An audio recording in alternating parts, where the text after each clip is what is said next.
I want to revisit my vengeance video that I recorded a few days ago. I didn't actually post it here on YouTube. I just talked about it in broad strokes, and then I posted it in unexpurgated form uh, on on my Rumble page.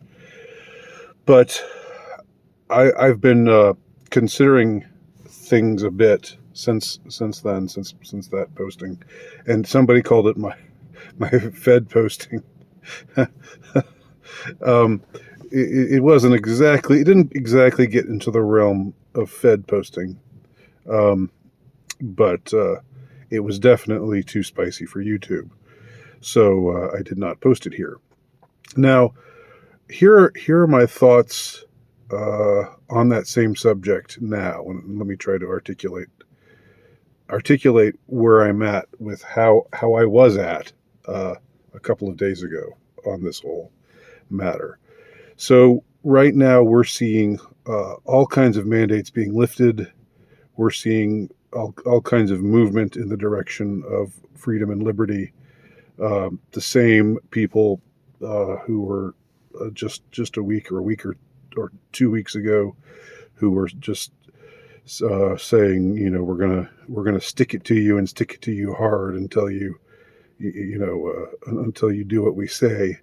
They've backed off. A lot of them have. A great many of them have. Now, this might have had something to do with the convoy, but maybe it. I think this movement actually started prior to the convoy. Um, but I think maybe the convoy has had some effect, particularly up in Canada. I know that Quebec went from being extremely from their government just being in an extremely tyrannical position, intransigently tyrannical position, to suddenly changing on a dime. And now they're not. They're far from perfect, but at least there are plans to scrap the Baj mandate. They're still going to be pushing um, muzzles, as I understand it. But there are other provinces that are of Canada that are relaxing their their uh, their mandate laws, or just dropping them. There are lots of states in here down south of Canada in the United States. There are lots of places. Uh, blue governors are now suddenly becoming less tyrannical, and it was as if they all heard the same command from some source on high, saying, now is the time to switch course. Uh, I don't for a minute think that there's anything principled about these changes in in their positions.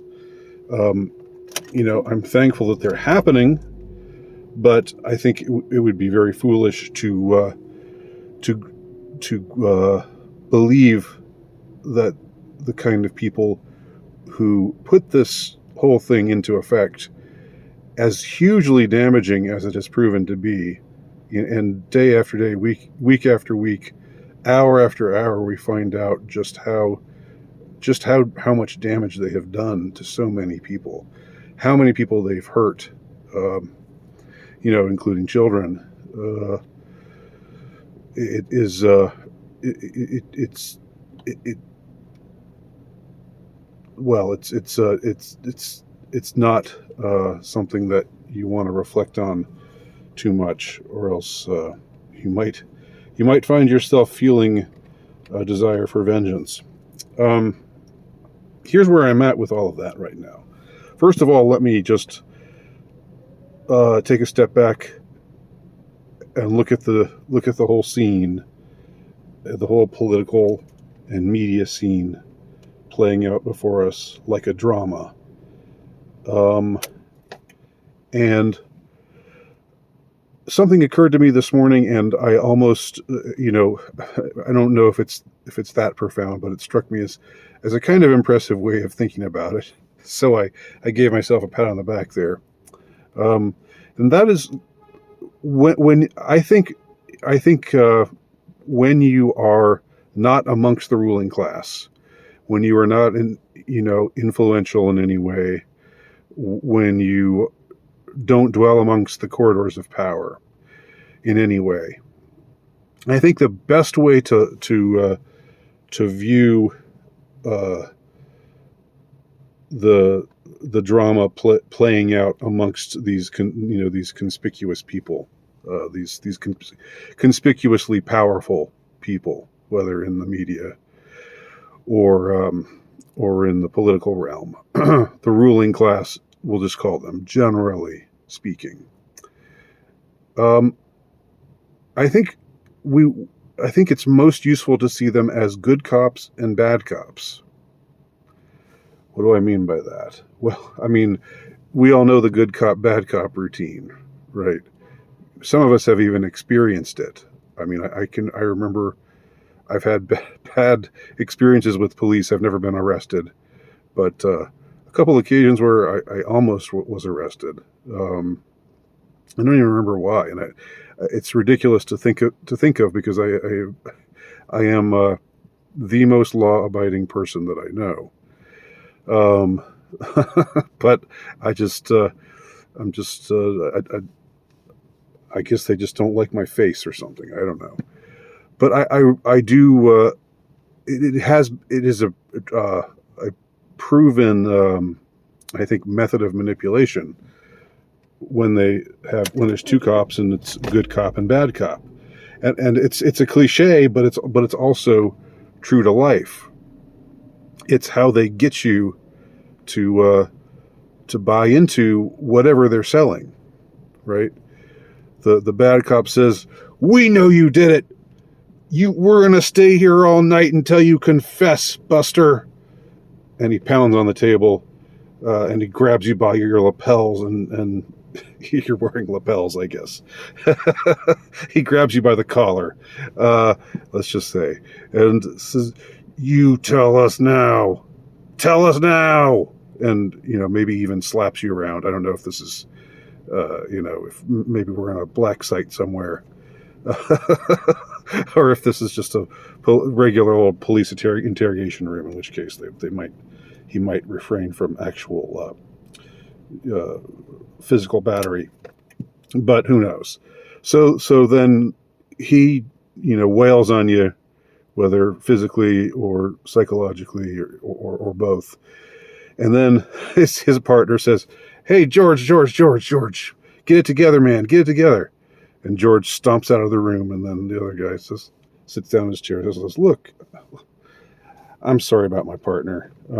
He can get a little out of hand, but we're honestly I just want to help you, and I think the best way that we can help you is if you tell us what really happened that night. I know we think you. I mean, we know you've got something to hide. So you'll feel a lot better if you just tell us, and I think you're not going to get in any trouble. Maybe a slap on the wrist. I doubt that you'll actually see any jail time for anything like this. So yeah, you want a coffee? You want a pastry with your coffee?" And then the bad cop comes charging back in and says, "Don't baby this guy. I know he did it. Don't offer him pastry. What are you doing? What are you doing, Joe?" And then Joe says, George, I got this, man. Take a break. Take a chill pill, okay? Take a walk around the precinct, calm down. So that's good cop, bad cop. Now, I think what do we have when we've got the ruling class representatives, the conspicuous representatives of the ruling class, the media, the politicians, the actors, the podcasters, I don't know, everyone who's who's very, very conspicuous, who's up there, who you either hate or who you are rooting for. Well, it's fine to root for the good cop as long as part of you keeps in mind that he's probably just playing a role. Because the good cops and the bad cops both want the same thing. It's a dialectic. Love it when I get to use that word, dialectic. It is. It's like they're different ends of the spectrum, but they both want you to buy into what they're selling, and what they're selling is the system. And so, when we see things play out the way that they do, be thankful for good things when they happen. Be thankful when tyranny is lifted, for whatever the reason may be. But don't ever forget that they did these things, and they will do them again, if not in the same form, that in some other form. And don't ever think. I think another part of this whole broad sense of or manner of viewing the entire scene, this sort of detached way of viewing the entire scene, that I think is healthy. It's healthy in a way to be of two minds. It's a bit of cognitive dissonance, yes.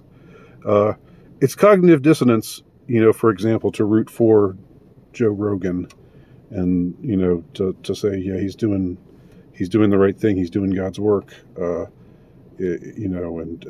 he needs to keep doing what he's doing, and he's a great guy. But then, on the other hand, to think to yourself, well, he's probably just playing a role. He's probably just playing his part. And, it's a bit all over the place. This person, I really like him. I like this guy. He seems to get me. He seems to understand what it's like to be, he seems down to earth. He doesn't seem to be talking down to me.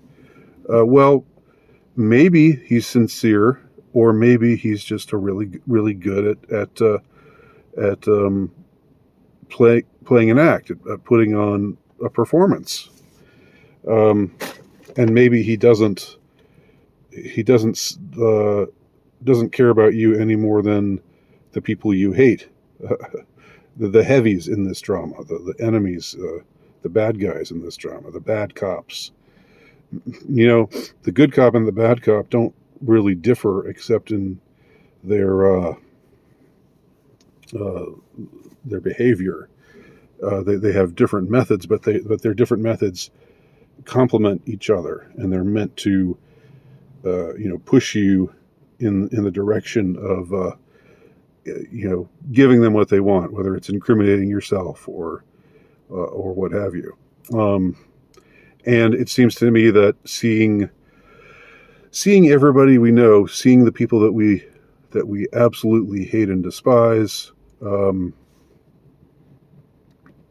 also seeing the people who are opposing them, who we're rooting for, because they're taking on the people that we absolutely hate and despise. But seeing that in some way, in some sense, they're operating in a dialectic that is similar to the good cop, bad cop dialectic. And we are all the suspect. We are all, the man being interrogated. We're all the mark, if you will. That's a much more useful way of... It's cynical, yes. And I'm not saying it's definitely true, because I don't know any of these people. I don't know anyone who is famous. The closest to fame I got was Richard Spencer, and that was prior to and he really more became infamous, and that was when I knew him. It was prior to him becoming infamous. But that's been my closest brush with with fame, if you will. um, so it's still kind of amazing how that all played out, but it's just one of those things. It's how life works. Anyway, I got a little far afield, and maybe I think I'm going to bring this video to a close now. I've got a little bit more to say about this whole subject, but I think I'll just end it here and maybe pick it up a little bit later. Let me know what you think, though. Leave your comments below if you care to. Thanks for watching. My name is Andy Nowicki. Check out my work at altrightnovelist.com. Read my latest book, The Insurrectionist, which can be found at terrorhousepress.com.